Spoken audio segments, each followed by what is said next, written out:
and he adapted well to the role, proving a tough man with the champagne. But after the race, most had only one question in mind. It looked fairly easy, was it? No, it wasn't.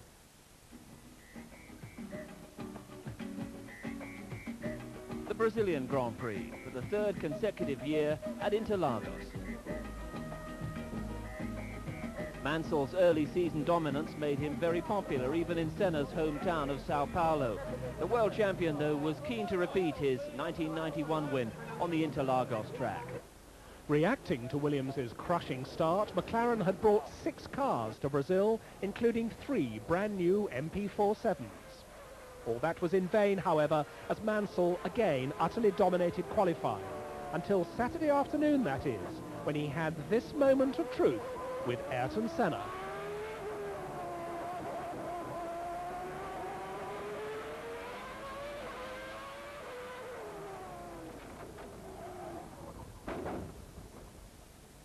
Here's Nigel's version of events. I mean, it's just one of those silly racing accidents that I misread. I thought Ayrton was going to let me through on first the one corner, and then I thought, right, he's speeding up to go out of the way in the other corner, and he pulled right over to the right, and I had enough momentum to slingshot out of the corner. And then, unfortunately, I don't think then he saw me there, and he pulled over, and he didn't leave me any room to come back. So it's just one of those things. Definitely, there was a misunderstanding, but I honestly believe it was his own misunderstanding, his own misjudgment on where to try to overtake, when, and so on. I only saw that something happened to him when I was out of the corner already, and it happened under braking at that corner when we were both going slow. So I don't know what happened with him. We never touched, you know, but of course something went wrong for him, and he probably lost the car, and as a consequence hit the wall. As all of Brazil was gearing up for the race, the question arose on Saturday afternoon whether Mansell would be able to start the race. But by Sunday morning it was clear he would, as his injuries were only minor. Mansell's 20th pole position was a major achievement, as he was more than a second faster than Patrese and more than 2 seconds faster than Senna. Could anybody stop Mansell?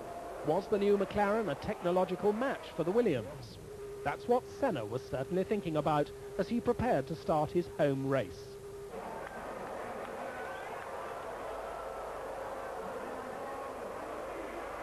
For once, Mansell had too much wheel spin, and Patrese reached the first corner leading.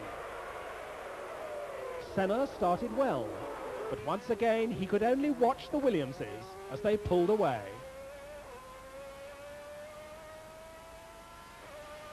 After several laps, Senna, with his car proving very quick on the straight, was trailing a large group of pursuers led by Schumacher, and the young German wasn't at all happy about it. Ayrton was quite slow. I was always quicker than him, but there was no chance to overtake him. And then he started, I would say after 10 laps, he started to play a game, I don't know. He knew he couldn't finish, and he just braked us in the slow corner where no chance was to overtake. In the straight, he just go on the throttle back and drove away from us. And once there was a situation, he let me pass, came in a slipstream and passed me back, just to do it like this, that somebody else can overtake me, you know. And I'm really upset about Ayrton. I think it is not really necessary for a 3 times world champion to do something like this. It all ended on lap 17 when Senna was terminally stopped by electrical problems, retiring from his second race in a row.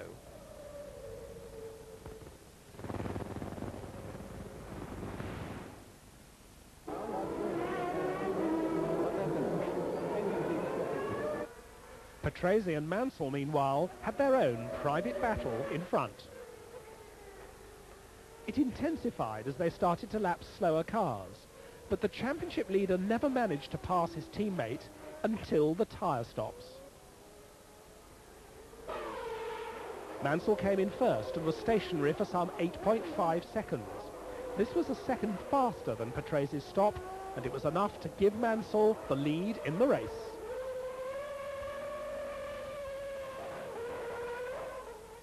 Behind Schumacher, the fourth-placed battle between Alesi and Brundle ended in tears.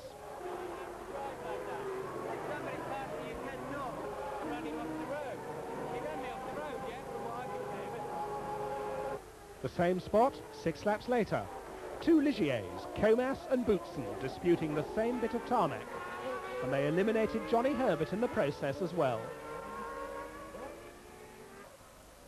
With Patrese unable to make any impression, Nigel Mansell cruised to yet another win, the 24th of his career.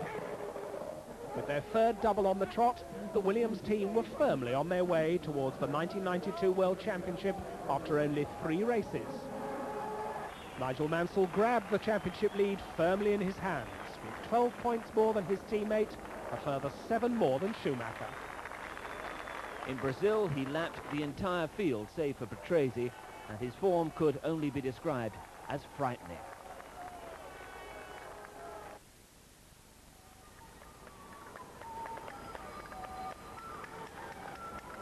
Round 3 in the Olympic city of Barcelona.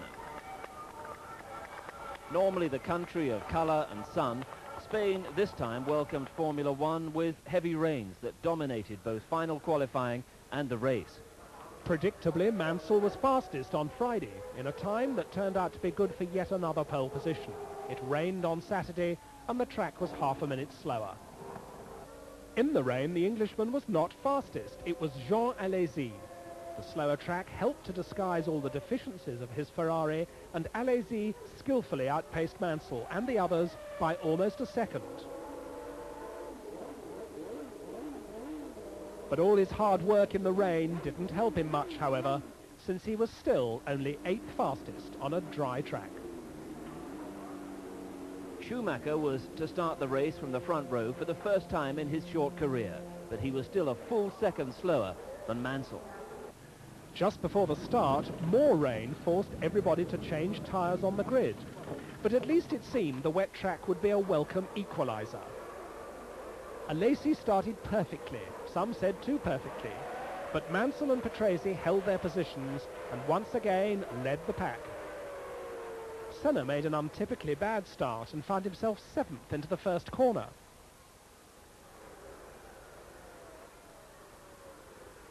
But he immediately passed his teammate Berger and then quickly disposed of Brundle as well to start a race-long chase after Schumacher. Berger's attempt to deal with Alesi in the same way ended like this. Alesi's acrobatics cost him his tyres, and he had to call in to change them halfway through the race.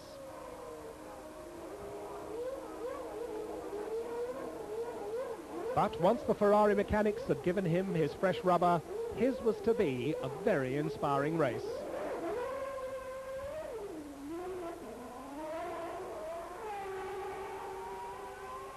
The same cannot be said for Patrese's race. He was to mark up the Williams team's first retirement of the season. Closing on Häkkinen to lap him, he lost it.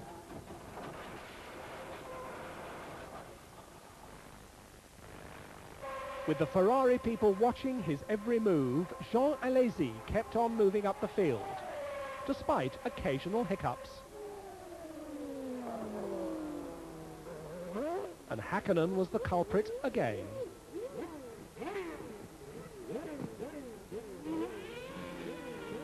Towards the end of the race, the conditions became so bad that even Senna, a renowned rainmaster, first spun and then crashed for good from his 3rd place. Mansell, however, never put a foot wrong and won masterfully. It was his 25th career win, which put him equal to the great Scot Jim Clark.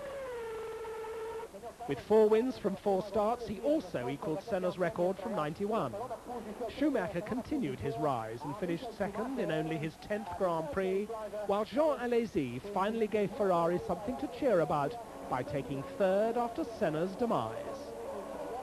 They were wet with rain, and now they could be wet with the traditional champagne. Michele Alboreto gave Team Footwork their best ever result, while Pierluigi Martini scored the first point for Dallara Ferrari.